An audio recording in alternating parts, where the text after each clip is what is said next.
Ndị be anyị kenekwanụ m unu. Anyị sịkwa ụbọchị nke taa mara na anyị na mma. Anyị sị ka nke onye chiri ya zerụkwa. Dịka o si dị ya bụ Eastern News 24 ka anyị si na-wetara nye bụ ozi gbasịta maka ebe ife na-eme n'obodo nọ n'ime ya, dịka unu anụ ka o si ada, gbasịta maka nnwere onwe a na-azọ n'ala Igbo, maka mkpagbu na ajọ omume a na-emesi ndị Igbo. Ebe ife ka anyị na-wetara n'iru akwụkwọ ọzọ dịka ibia gbapụ na nke ụbọchị izi gị na-esore kabarụ ketụsa ya bụ ozi. If I will tell you Nero according to one of the Biafran activists, quote, "Prepare for war. Fulani terrorists tells Benue people as Biafran Liberation Army stand on ground. Hear the news in details." All right, this is according to the Biafran activist very interested. Because the Benue people are now realizing and they have now accept to be protected by Biafran Liberation armies. So can you one will all right, over to you. When you cook badly, when the cook cooks badly, the eater will eat badly. You know, I often say that whenever you refuse to do the right thing, you have pushed the knob that will trigger the happening of the wrong thing. In other words, whenever you refuse to do the right thing, you have done the wrong thing. The polity in this country is terrible. The political structure of Nigeria is terrible. Those in leadership positions in Nigeria are terrible people who refuse to do the right thing. How can Fulani, a group of people from the Sahel, who migrated into this geographical sphere that is called Nigeria, now give an indigenous people ultimatum to vacate their land, that they, Sahelians, may take possession of that land? It's crazy. It is unacceptable. But then you look at it. Bible says that whatsoever a man soweth, the same he shall reap. The Bible says as long as the earth endures, sowing time and reaping time will never cease. And I say life is faithful. It gives back to you what you gave to it. If you put 1 million naira in the bank, you cannot go and withdraw 1.1 million naira. One dime above it, no, bank cannot give you. If you sow cassava, you will reap cassava. If you sow rice, you will reap rice. What did Benue people do to Igbos during the war? Igbos who were fleeing north from being killed in the north, getting home to Benue, Benue people will kill them in Benue. And so the blood of innocent Igbos massacred by Benue people has been speaking to God for vengeance against Benue people. And God is a God of vengeance. People think they can do something and get away with it. No. Once you do wickedness, Bible says, evil shall slay the wicked. Now, so if you do evil, one day you have just put some money in the bank. One day you go back and take it. If you do evil, you have just sown something. A day is coming, you will reap it. My pain now is the 13 Igbo communities created into Benue. They should find a way and vacate there, because hell is coming on Benue. Now, the killing there has been so much since Buhari, the Fulani, came into power, and has been desiring to fulfill the vision of Othman Danfodio, the Fulani father, which is Islamize and Fulanize. And that is the program that the Fulanis are still pushing to actualize every time in this country, trying to make Nigeria a hub for the Fulanis. It is a pity that such thing is happening. It is a pity, because no matter what, the Benue people are humans. You don't waste human blood like you're wasting the blood of animals. Because even those who are killing now will one day receive their own repercussion. That is the situation. And that's why I keep saying it. Nigeria will never prosper. Nigeria will never grow it will never be well in Nigeria until the political structure is changed. How do you mean the political structure is changed? You mean removing APC for another party No, to take over? it's not about political party. It's about the political structure. We have to go back to regional government or practice true federalism. States control your resources. Pay percent to the federal purse for the maintenance of the federal structure. It's just three options. One must be done.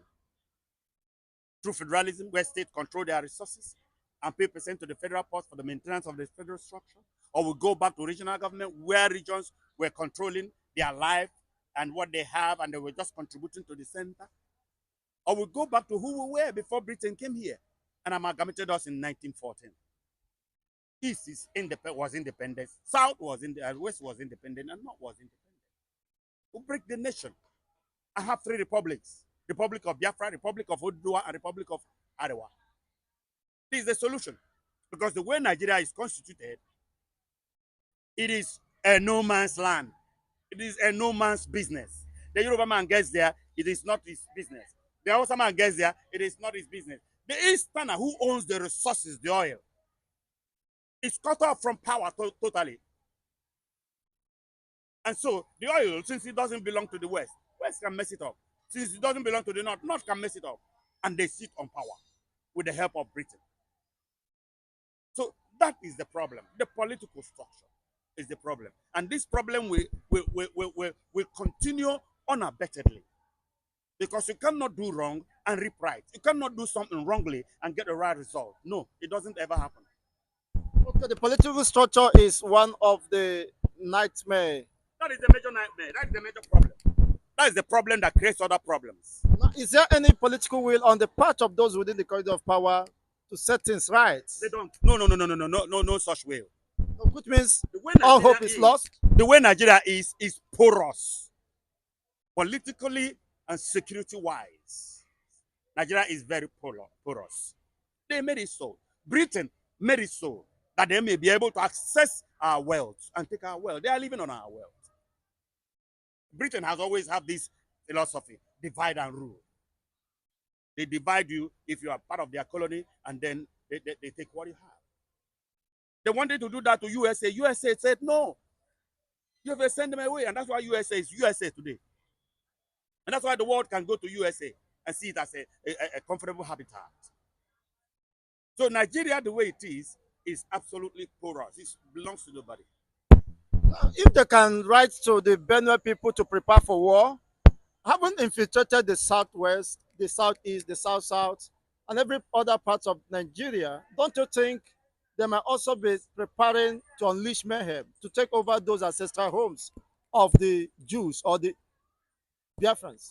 That has been Fulanized and Islamized. Kill them, take over their land has always been the vision of the Fulani. And we know. And we have seen the handwriting on the wall. The other day I heard that the Director General of DSS said that indigenous people, should prepare to defend themselves. Self-defense is the right of every human being. You understand? And it is obvious that Fulani want to take over everywhere. Therefore, you have to prepare. So why are people still docile? Why are people still on patrol? That is Nigerians for you. Lazis are there, suffering and smiling. You understand me? The handwriting is clear on the wall that something big is about to happen. And that those who are not prepared will be swept off.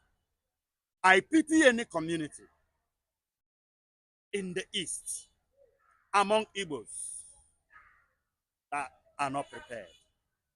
Nnamdi gave us a very good security outfit that any enemy will see and shudder. Our people in Igbo land, The governors, the politicians fought against that.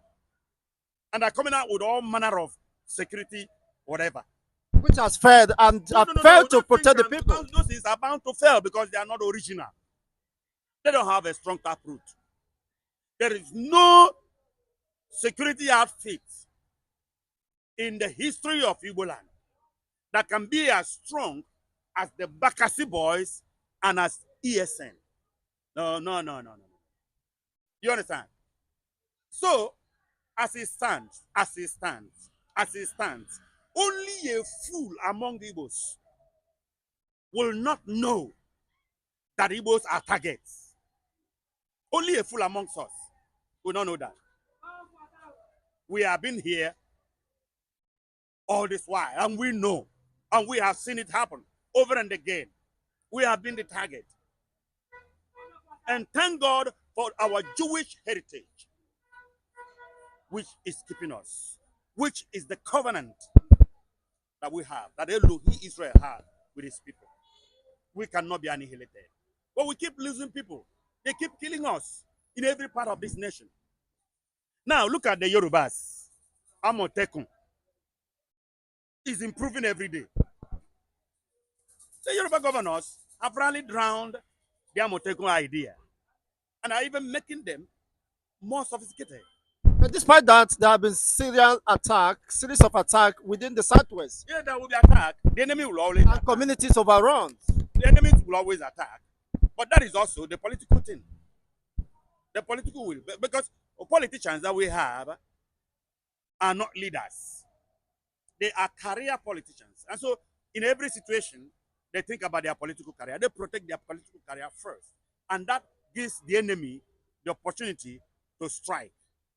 You understand? So you see that among the Southwest politicians and security outfit, Amoteku.